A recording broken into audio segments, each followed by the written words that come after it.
नमस्कार सभी जाट भाइयों और बहनों को। देखिए, मैं लगभग 2 या 3 महीने से रिसर्च कर रहे हैं हम, और यहाँ ये बड़ा कन्फ्यूज़न वाला पॉइंट आता है हमारा, चौहान। अब स्थिति आती है, चौहान राजपूतों में भी हैं, जाटों में भी हैं, गुजरों में भी और हीरों में भी। इत्तेफाक देखिए, अब पृथ्वीराज चौहान को सब कहते हैं कि हमारा राजा, राजा को सब अपना बनाना चाहते हैं, गरीब को कोई अपना नहीं बनाना चाहता। हम इस रिसर्च को करते करते काफ़ी पीछे तक गए तो हमें पता चला हर्षवर्धन जो राजा था लगभग 6वीं-7वीं शताब्दी में, जो पुलकेशिन सेकंड से आ रहा था, खाप की परंपरा उसने रखी थी। जैसे मान खाप, मलिक खाप, चौहान खाप, प्रतिहार खाप, इस प्रकार। और देखिए, वो इत्तेफाक देखिए, उस समय तक कोई जाट राजपूत नहीं था, ये सब छत्री थे। बाद में अध्ययन से पता लगता है कि ये सब जो बंटवारा हुआ ये औरत के सम्मान के लिए हुआ। अब आप इसको किसी भी में ले सकते हैं। हमारे जो राजपूत भाई हैं वो अपनी विधवाओं को सती करा देते हैं या बिल्कुल बायकाट कर देते हैं समाज से, परंतु जो जाट है वो अपनी बच्चियों की रीमैरिज कराना पसंद करते हैं। जो हमें लगता हमारी रिसर्च से वो ये चीज़ सामने आई कि उस टाइम के जितने राजा थे या अमीर लोग थे, जो जाट कहिए या कुछ कहिए, उन्होंने अपने आप को अलग लिखना शुरू कर दिया। और धीरे धीरे लगभग 11वीं-12वीं शताब्दी तक आते आते तब राजपूत जाट या आपस में अलग होने लग गए थे। ये कन्फर्म है कि 6वीं, 7वीं, 8वीं शताब्दी तक कोई जाट या राजपूत नहीं था। अब चाहे आप उसको माने ना माने, ये मैं आप पे छोड़ता हूँ। जो रिसर्च आई है डेट वाइज गूगल पे, ये सब पे सब वही बात है, अब अपना कहना पसंद करते हैं। तो चलिए अब हम आज के टॉपिक पे चलते हैं। चौहान। चौहान मैंने जैसे कि पहले बताया, ये सभीयों में है, राजपूतों में भी, गुजर सब में, लेकिन मैं जाट वाले चौहान लेके चलता हूँ। अभी अलग हो चुके हैं, समय के हिसाब से सब अलग हुए हैं। चौहान एक जाट गोत्र के रूप में माना गया है। इस गोत्र के लोग दिल्ली, पंजाब, हरियाणा, राजस्थान, उत्तर प्रदेश में हैं, जबकि कुछ लोग पाकिस्तान में मिलते हैं। वहाँ के जो चौहान भाइयों ने मुस्लिम धर्म अपना लिया है। आपको बता दें कि चौहान जो गोत्र है जाटों का, ये कंट्रोवर्शियल है। इसकी यदि आपके पास भाई साहब और भी कोई तथ्य मिले तो हम अवश्य भेजें, उसके लिए हम दूसरा वीडियो फिर बनाने की सोच रहे हैं। और ये कई इसीलिए लोगों में गलतफहमी है। इन लोगों को कई जगह चौहान के नाम से पुकारा जाता है, तो कई छुहान, चौहान, बड़ चौहान, मतलब ये देखिए बाइफर्केशन है। लेकिन ये जो सभी नाम है चौहान जाट गोत्रों के ही हैं। ये गोत्र मुख्य रूप से अग्निकुल से संबंधित रखता है। इन्हें नागवंशी क्षत्रिय भी कहा जाता है। माउंट आबू में ये लोग निवास करते थे और इनके जो ऋषि अत्रेय जो इनके ऋषि गुरु माने जाते हैं। चौहान जाटों के इतिहास के बारे में जानकारी हासिल की गई तो पता लगा, जैसे मैंने बताया, हर्षवर्धन जो थे हमारे राजा थे, इन्होंने ही खाप और ये सारी चीज़ें बनाई थी। और एक कंट्रोवर्शियल पॉइंट आप हम करते हैं, जो चाइना कहता है, अरुणाचल प्रदेश जीतने वाले ये हर्षवर्धन नहीं थे।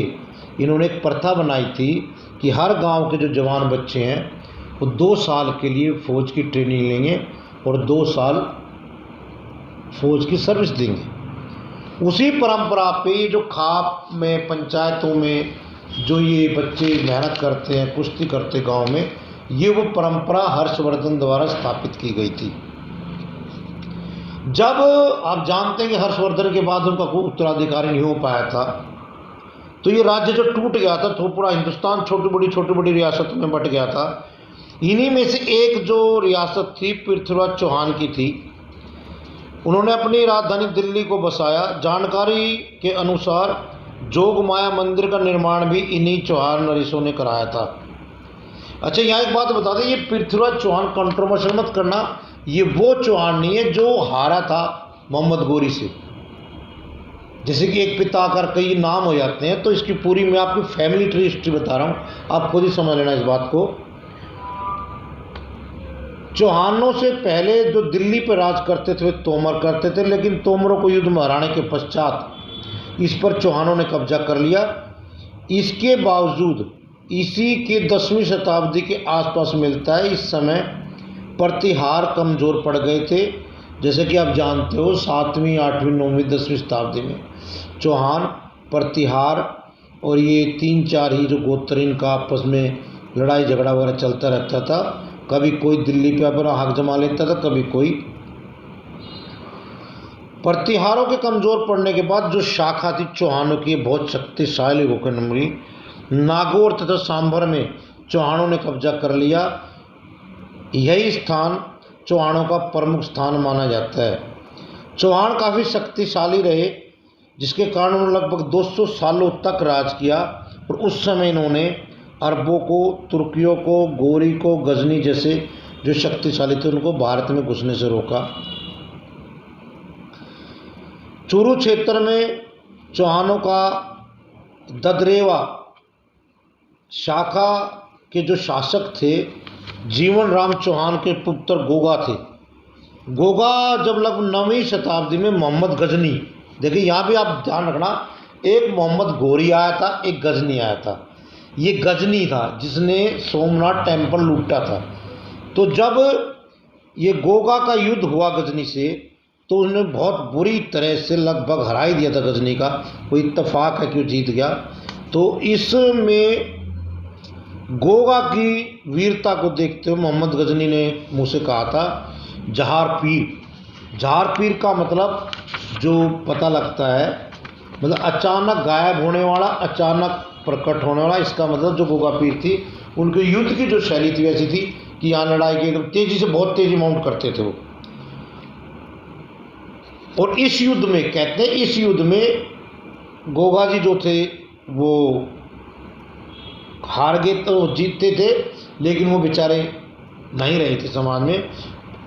अब कहते हैं मोहम्मद गजनी ने 32 बार हिंदुस्तान पे, 16 बार जो अलग अलग मिलता वर्णन कि भी हमला किया था। तो लेकिन इस युद्ध के बाद मोहम्मद गजनी को वापस जाना पड़ा था। दुर्भाग्य के इस युद्ध में गोगा जी का बलिदान हो गया। आज भी गोगा का बलिदान दिवस बड़ी धूम से मनाया जाता है। भाद्रपद कृष्ण पक्ष को गोगा नवमी का मेला भी लगता है, घर घर मनाया जाता है। हम देखते हैं नॉर्थ में बहुत सी जगह गोगा पीर का मेला लगता है। 4वीं-5वीं शताब्दी के आसपास अंतर्गोचर ये जो एरिया है उत्तर पश्चिम राजस्थान, पंजाब, कश्मीर में प्राचीन नागवंशी क्षेत्र अनंतनाग के नाम से राज्य करता था। इसी नागवंशी के वंशज चौहान कहलाए। अच्छितपुर नागौर में इनकी जो राजधानी होती थी, आज यह नागौर के नाम, नागौर का किला है जहाँ, वहीं इन्हीं नागो द्वारा सर्वप्रथम 34 शताब्दी की, हर्षवर्धन से पहले जाएंगे हम, धूलकोट के रूप में यहाँ निर्माण कराया था। और दुर्ग का नाम रखा था नाग दुर्ग, जो बाद में समय के हिसाब से नागौर हो गया। जानकारी के अनुसार 551 ईस्वी के आसपास वासुदेव नाग यहाँ के शासन करते थे। नाग देखिए इनका सरनेम है, क्योंकि ये जो परिवार था ये मूलतः शिव भगत था। 8वीं शताब्दी में चौहान कहलाए। नरदेव के बाद विग्रहराज द्वितीय जो लगभग 1997 में मुस्लिम जो आक्रमणकारी थे सब्बुद्दीन को हराकर वापस भेज दिया था। बाद में दुर्लभ राज तृतीय और उसके बाद विग्रहराज, देखिए हिस्ट्री आ रही है, नाम आज बता रहा हूँ मैं आपको कैसे हुआ है। विग्रहराज तृतीय और बाद में पृथ्वीराज प्रथम हुए। इन्हीं शासकों को चौहान जत्थे का नेतृत्व, मतलब ये शासक थे, हेड थे चौहानों के। जैसे कि मैंने बताया खाप सिस्टम शुरू हो चुका था। They were the head of their Chauhan tributaries. इस समय ये प्रतिहारों के सहायक थे क्योंकि प्रतिहार कमज़ोर पड़ गए थे। 738 में इन्होंने प्रतिहारों के साथ मिलकर राजस्थान में जो लड़ाई लड़ी थी वो जीती थी। नागदुर्ग को पुनः मतलब दोबारा स्थापित कराया गया। ये करने वाले थे गणेश गोविंदराज, या इनको आप गोविंद देव तृतीय के नाम से जानते हैं। ये लगभग समय देखिए अब आपका आ गया 1053 से। अक्षय तृतीय के दिन कराया था। गोविंदराज तृतीय उस समय अरब और तुर्कों द्वारा दखल से बहुत परेशान थे, इसलिए उन्होंने एक अपनी राजधानी हटा के, जैसे कि अकबर दिल्ली से अपनी राजधानी आगरा ले गया था, इन्होंने भी एक अपनी राजधानी दिल्ली को रखा और सेकंड बैकअप में इन्होंने जो अपनी राजधानी रखा था अहिछत्रपुर से हटाकर सांबर को बनाया। बाद में और भी उसे सुरक्षित स्थान अजमेर ले गए। अजमेर जो है अजयपाल ने 1123 में अपनी राजधानी बनाई। देखिए हर राजा ने, ध्यान से देखिए अब आप इस चीज़ को समझिए। जैसे एक राजा तो अपनी राजधानी यहाँ तक देवगिरी तक ले गए थे, अकबर भी अपनी राजधानी दिल्ली से आगरा ले गए थे। ये भी अजमेर को इन्होंने सेकंड अपनी कैपिटल घोषित किया ताकि बार बार दिल्ली पे अक्सर हमले होते थे, दिल्ली का हार जाने का सबसे बड़ा डर रहता था। और ये नाग पहाड़ी के ऊपर बसाया गया था क्योंकि पहाड़ी आप जानते बचाव का अच्छा तरीका हाइट पे होती है, इसलिए किया जाता था। ये अजमेर दुर्ग का निर्माण करा। यह दुर्ग तारागढ़ के नाम से प्रसिद्ध है। अब हम हिस्ट्री पे दोबारा चलते हैं भाइयों। विग्रहराज चतुर्थ फोर्थ, जिसको विसल देव भी कहते हैं, ये 1153 से 1164 तक इन्होंने का अच्छे पराक्रमी और इनका वंश जो है चला है। दिल्ली के लोह स्तंभ पर लिखा है कि उन्होंने मलेच्छ को भगाकर भारत भूमि को पूर्ण आर्य भूमि बनाया। अर्थात उस समय जो मुस्लिमों ने या कैसे भी आक्रमण किए थे, फॉरेनर्स को भगा दिया था। भीमराव देव ने बीसलपुर झील, सरस्वती कंथब्र संस्कृति पाठशाला का निर्माण कराया, जो कि बाद में मुस्लिम शासकों ने तोड़कर उसे 2.5 दिन का झोपड़ा बना दिया। ये देखिए हिस्ट्री में आप सर्च कर सकते हैं इंटरनेट पे, 2.5 दिन का झोपड़ा। इसके स्तंभों पर आज भी संस्कृत श्लोक, जगदेव पृथ्वीराज द्वितीय, सोमेश्वर चौहानों के अलग अलग ये जो शासक थे अलग अलग टाइम पे मिलता है। सोमेश्वर के पुत्र ये पृथ्वीराज तृतीय हुए जो मोहम्मद गौरी से आ रहे थे भाइयों। ये 1192 में आ रहे थे, एक बार जीतते थे एक बार आ रहे थे। इनका जो रीजिंग टाइम पीरियड है वो 1176 से 1192 है और ये इस नाम से विख्यात हुए। जैसे मैंने बताया अजमेर के साथ दिल्ली पर भी इनका शासक था क्योंकि सेकंड कैपिटल थी। चौहान खाप उत्तर प्रदेश जो बागपत में इनके 5 गांव हैं, रमला, करथल, लुम्बा, तुगाना, आसरा। इन 5 गांवों का जो प्रधान हेड है वो रमाला गांव में है, उनका है। अगर हम इन चौहान गोत्रों के गांव की बात करें तो ये लगभग पूरे नॉर्थ में फैले हुए हैं। पंजाब होशियारपुर में इनके गांव के नाम इस प्रकार हैं: बुद्धि, पिंड, नंगल खुंगा, गढ़ी, रंबा, गोहट, हरसी पिंड, लोधी चक, धग्गू कला, चट्टोवाल, झांझी पिंड, उम्र टांडा, झावन, नंगला, बिहला, हाजीपुर। जलंधर में जो है भाई बटाला, पोहरी, जसप्लोन, सरहल मंडी।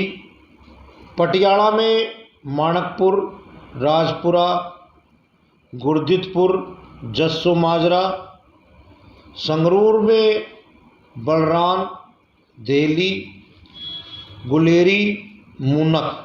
अमृतसर में मटेवाल खानकोट। बरनाला ज़िले में चौहान जो है कला, गांव का नाम ही चौहानों की कला है। भिवाड़ी में खुंगा चौहान के नाम से। जींद में जलालपुर कला, पौनकर, खीरी, राजना खुर्द। हिसार में जुगलान, खरकरी। पलवल में लोहवाल चौहान, अटोहन, औरंगाबाद, छज्जन नगर, जटोली, होडल, खेरी कला, मित्रोल, बदुकी। रोहतक में बांदल, मोरखेड़ी। सोनीपत में बडवासनी, करनाल में नीलोखेड़ी। राजस्थान के जो ये है चूरू ज़िले में ददरेवा, राजगढ़ चूरू। गंगानगर ज़िले में सूरतगढ़ गांव। अब हम बात करते हैं एक चीज़ और भाइयों, यहाँ कुछ नाम हमें चौहानों के नहीं मिले इन गांव भाइयों के, तो कृपया कमेंट करके बताएं। आपके कमेंट का इंतज़ार में आपका भाई। तो ये जो नौहर जो है चौहान खाप है, इसके 8 गांव तो आगरा में है। मथुरा में लगभग 124 गांव हैं। गाज़ियाबाद में 2 गांव हैं, धीरेन्द्र और शेखपुरा। मुजफ्फरनगर में जो है, जो हमें मिले हुए गांव ये हमें पता लगा। इसके अलावा जो बच गए हों भाइयों आप कमेंट करें, हम आपके इंतज़ार में हैं। अथाई, बछरोल, बन्नत, गोहरानी। गाज़ियाबाद में बड़श्यान गांव, सहारनपुर में टिकरोल गांव, बिजनौर में रायपुर लकड़ा, अमरोहा में टांडा अमरपुर, शामली ज़िले में नाना गली, बुलंदशहर में शाहपुर और दिल्ली में रंगपुरी है भाई। ये बड़ चौहान है, ये चौहानी मान लें। अब हम चलते हैं पाकिस्तान में। पाकिस्तान में हमें सोर्स मिला है कि 1911 में अंग्रेज़ों ने जो जनगणना कराई थी उसमें हमें गांव के नाम तो मिले नहीं, लेकिन हमें भाइयों गांव के नाम पाकिस्तान में जो भाई को वीडियो देखे अपने चौहानों के नाम अवश्य भेज दें। यहाँ मुसलमान बन चुके हैं मोस्टली। लाहौर ज़िले में 393 जो चौहान थे ये मुस्लिम परिवार थे। लाहौर में 400 के करीब। मटमोगरी में चौहान 517। गुजरात ज़िले में 726। लायलपुर में 630। मुल्तान जो है ये पाकिस्तान में है, यहाँ 775। डेरा गाजी में 1026। डेरा गाजी खान। बहावलपुर में 560 के करीब है ये। तो भाइयों कोई गांव रह गया हो तो क्षमा करें, आपके इंतज़ार में आप कमेंट करके बताएं भाई ये हमारा गांव रह गया। अब हम वहाँ चलते हैं जो हमारे भाई प्रसिद्ध हैं चौहान। संदीप सिंह चौहान ये IPS 2004 बैच के। बदन सिंह चौहान ये सेनावृत्त महाप्रबंधक पर्यटन विकास मंत्री मध्य प्रदेश। नफ़े सिंह चौहान 1907 में दिल्ली पुलिस में इंस्पेक्टर थे। वीरेंद्र सिंह चौहान दिल्ली पुलिस में इंस्पेक्टर। विनय कुमार चौहान सेवानिवृत्त हो चुके, ये AGM थे NSCC में। बाबूराम चौहान एरिया मैनेजर थे NFL में। भागीरथ चौहान सरकारी अधिकारी, 2014 में सरकारी रैंक हासिल किया, इन्होंने UPSC क्लियर किया। इसमें कोई भाई रह गया हो तो आप लोगों से इंतजार है कि कृपया उसको कमेंट करें। साथ साथ आप भी यदि चाहते हैं किसी के बारे में कोई रिकॉर्ड तोड़ दिया, एक हम रिकॉर्ड अब बना रहे हैं। अब हम वीडियो उन लोगों का बनाएंगे जिन्होंने, जिसके पास जैसे कि सबसे ज़्यादा ज़मीन है, जो भाई सबसे ज़्यादा अमीर है या बाहर गया है, उनकी पूरी डॉक्यूमेंट्री बना के करेंगे। आपकी जानकारी में कोई भी ऐसा जाट भाई तो लिख के भेजें। धन्यवाद। इसके साथ जय जाट।